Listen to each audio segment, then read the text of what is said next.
Welcome back to our Falcon Foodie edition of WBGU Cooks. Here now is Chef Dreyer, who works as a chef and culinary instructor at BGSU.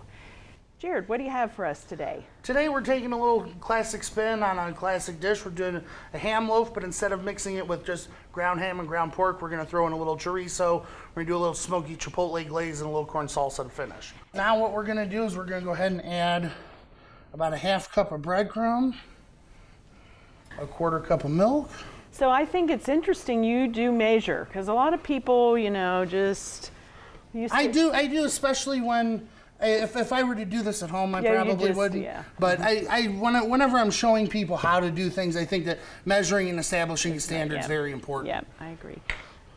And what is that? And then this is just some whisked egg. We need about a large egg.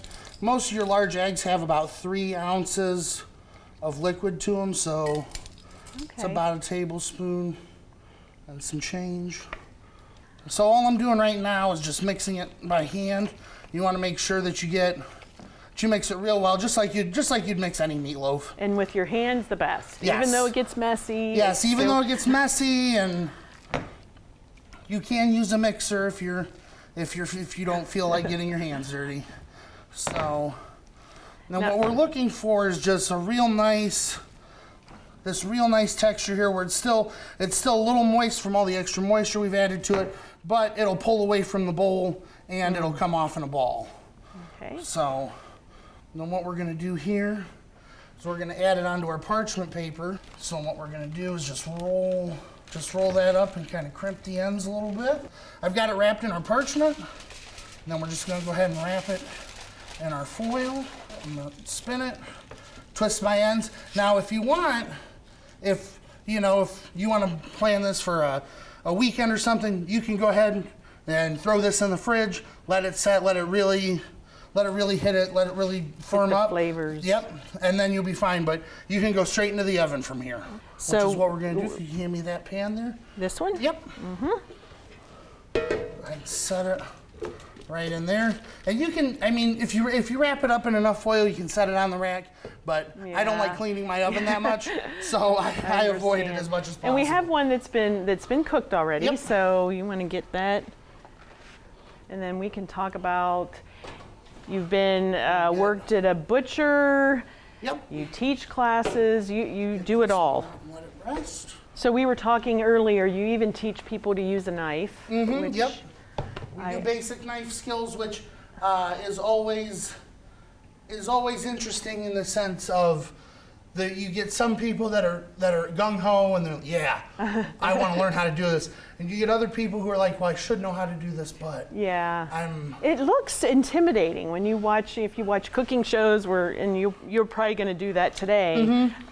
It looks like it would be hard, and I try to do the hand thing, and I haven't been trained professionally. It requires a lot of patience and a lot of practice. So that was apple cider vinegar? Apple cider vinegar, yep. You can use rice wine vinegar too. I prefer, especially since we're using primarily pork, I prefer to use sweeter side vinegars, so rice wine, cider, because it really interacts well with pork. Okay. We got our ketchup. Got our ketchup, which is standard with any ground meat. Any ground meat glaze, you have to have ketchup.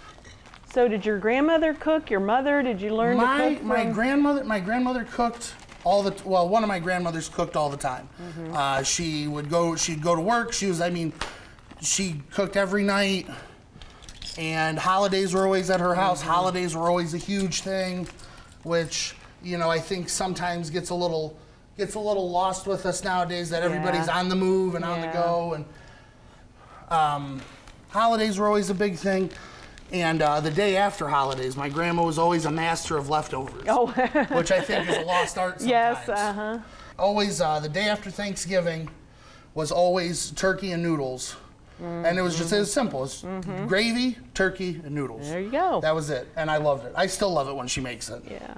Now what do we have here? These are chipotle peppers in adobo sauce. So they're red jalapenos that are smoked, and then they're preserved in a little chili sauce. We're going to take a couple of those. So are we letting that reduce a Yep, little? we're just gonna let that kind of simmer. So how long would you say that cooked This down? this will just simmer for another few minutes. Whew, I just got a big whiff of vinegar. Yeah, you can smell the vinegar. And just let that simmer and hold. And then we have a salsa, right? Yeah, that we're gonna make a little corn salsa here with some lime juice, some red onion, some red and green peppers, and some corn, obviously, and a little cilantro. Okay, so we got our red onion. We're gonna take our red onion here, and we're gonna cut a little bit further down. So you leave the skin on. Yep, because what I'm gonna do is I'm gonna go ahead and split it. So then I'm just gonna dice. So we chop that up probably pretty fine. Yep. Now red onion, is that what you use, or is it a little less oniony? Or I like the red onion for two reasons. One, the color, especially in an application like this, where we're gonna have a lot of, we're gonna have a kind of grayish, reddish color with the meat. Yeah. We're gonna have this nice deep red with our glaze. We'll pull that off. And then, so we're gonna need something to make it a little pop. colorful, which is great with your green peppers and red peppers and. Plus I find the flavor of the red onion to be a little bit more of a neutral. Yeah. It's not quite so aggressive. So I noticed you just cut an end off instead of, cutting it in half and Yep, seeding it. You can cut it in half and seed it, or one way I like to do it is cut both of my ends off. Oh, And then that way I can open it up. yeah. This And is then I why we can do just- these cooking shows, so we can learn things. And then that way I can just pull these membranes out. Yeah, that works really nice. And then and these are still viable ends of pepper. I don't want you to think I'm getting rid of them. Yeah. We can pop the top out and be just fine, and this bottom's good. So cut that in half so it's a little bit more manageable. And you said you have cilantro and corn also to Yep. add to this. Now, the thing I'm interested in also is the cooking with fresh herbs. I think that's intimidating sometimes. It is, especially when you're using powerful herbs like Yeah, cilantro cilantro or basil or thyme, where you have just a little bit too much, and then it's everywhere. Yeah. So how do you, when you're, I want to see you do this, because you have Okay. to get all the little stems off? Or Well, with in this application, not so much. What I'm going to do is I'm just going to go ahead and tear this end off. With herbs, I like to keep some stem in. Okay. Because believe it or not, the stem contains a similar flavor, but a little bit more powerful. Like if you have parsley stems get used in stocks, Okay. which because they have a more intense flavor than the leaf.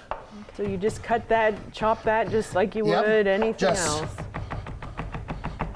Now, are we going to plate this with all of this? Yep, when and we're gonna compose it all together and make it look. so that I get to taste Yep, it? we're gonna add just a little bit of lime juice. Okay.